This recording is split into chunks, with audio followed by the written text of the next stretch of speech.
Telah terjadi pencurian di Musée du Louvre. Kalian pasti kenal banget nih Musée du Louvre ya, karena ini ikonik banget di Prancis, di Paris. Kalau misalnya kalian ingat rumah kaca di atas tanah itu, nah ini adalah Musée du Louvre. Karena posisinya juga sampai ke dalam bawah tanah. Jadi kenapa atau apa yang terjadi sebenarnya? Yuk kita lihat. Nah, sebelum masuk ke sana, kita lihat dulu beberapa istilah. Misalnya seperti musée, itu artinya museum. Vol, itu artinya pencurian. Kemudian ada patrimoine, yang artinya warisan budaya. Ketika misalnya ada orang yang bilang un vol au Louvre, itu artinya bukan hanya pencurian biasa, tapi juga termasuk tentang pencurian patrimoine atau warisan budaya. Nah, jadi pada tanggal 19 Oktober 2025 telah terjadi pencurian besar-besaran terhadap 8 jenis mahkota atau perhiasan yang ada di Galeri d'Apollon Musée du Louvre. Nah, barang-barangnya cukup beragam dari kalung, anting, kemudian ada brooch besar, dan barang-barang ini dimiliki oleh salah satunya adalah Marie Louise, istri kedua dari Napoleon pertama, kemudian Marie Amélie de Hortense de Beaumarchais, kemudian ada juga milik dari Eugénie de Montijo atau istri Napoleon yang ketiga, dan juga ada mahkota yang dimiliki oleh Empress Eugénie. Nah, kerugian dari pencurian barang-barang ini menyentuh 88 juta euro atau sebesar 100 juta USD. Banyak banget bukan? Kalau misalnya kita berbicara tentang Louvre heist ya, atau pencurian di Louvre ini sebenarnya udah terjadi pada tahun 1911. Saat itu, kalau kalian tahu Mona Lisa, nah lukisan ini pernah dicuri oleh Vincenzo Peruggia. Nah, dia adalah mantan karyawan dari Louvre yang kemudian menyembunyikan lukisan ini di dalam coatnya ya, di dalam jubahnya. Tapi setelah diusut dan penyelidikan lebih lanjut, akhirnya lukisan ini bisa kembali ke Louvre pada tahun 1914. Karena pencurian itu juga makanya dikenal sebuah istilah le vol de la Joconde atau pencurian lukisan Mona Lisa. Nah, banyak banget nih nilai-nilai sejarah atau sisi filosofikal yang terdapat dalam pencurian di Musée du Louvre ini. Misalnya seperti une atteinte à notre patrimoine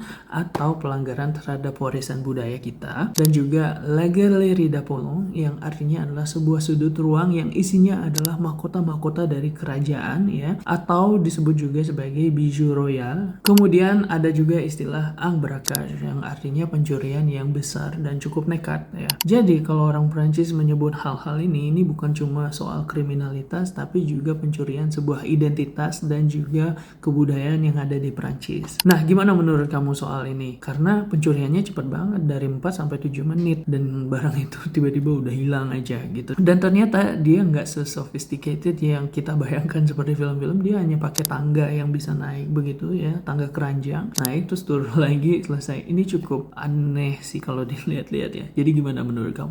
Voila.